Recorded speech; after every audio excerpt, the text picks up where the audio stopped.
जीवन में प्रत्येक व्यक्ति सफल होना चाहता है और उसके लिए प्रयास करता है। लेकिन कई बार प्रयास करने के बावजूद परिणाम हासिल नहीं हो पाता। गौतम बुद्ध की इस कहानी में सफलता का मूल मंत्र बताया गया है, जो सफलता प्राप्त करने में मददगार होगी और सफलता आपके कदम चूमेगी। एक बार की बात है, गौतम बुद्ध अपने शिष्यों के साथ भ्रमण कर रहे थे। भ्रमण करते हुए वे एक गांव से गुजरे। शिष्यों को प्यास लगी थी। उन्होंने रास्ते में जाते एक व्यक्ति से पानी मांगा। व्यक्ति ने बताया कि उस गांव में पानी की समस्या है। लोगों को पानी लेने गांव के बाहर जंगल में बहती नदी पर जाना पड़ता है। वह स्वयं भी पानी लेने नदी पर जा रहा है। शिष्य चकित रह गया कि इतने बड़े गांव में पानी का एक भी स्रोत नहीं है। तभी उसकी दृष्टि जमीन पर जगह जगह किए गड्ढों पर पड़ी और उसका आश्चर्य बढ़ गया। उसने गौतम बुद्ध से पूछा, तथागत, इस गांव में जगह जगह गड्ढे क्यों खुदे हुए हैं?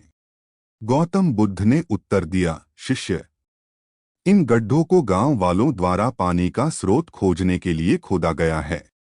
कितने दुख की बात है कि इतने गड्ढे खोदने के बाद भी गांव वालों को पानी नहीं मिला। शिष्य दुखी होकर बोला। गौतम बुद्ध शिष्य से बोले, इसमें त्रुटि गांव वालों की ही है। उनकी क्या त्रुटि तथागत? उन्होंने इतने श्रम से ढेर सारे गड्ढे तो खोदे, अब पानी न मिल पाना तो उनका दुर्भाग्य है।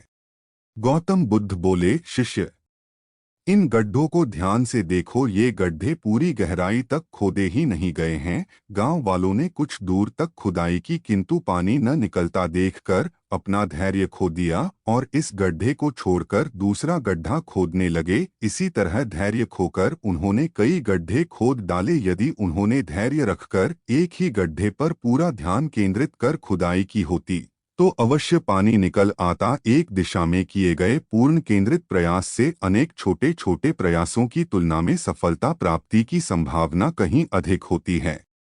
कहानी की सीख, जीवन में सफलता प्राप्त करनी है तो केंद्रित होकर सही दिशा में प्रयास करें। प्रारंभिक परिणाम न मिलने पर धैर्य न खोए, अनवरत प्रयास करें। सफलता आपके कदम चूमेगी।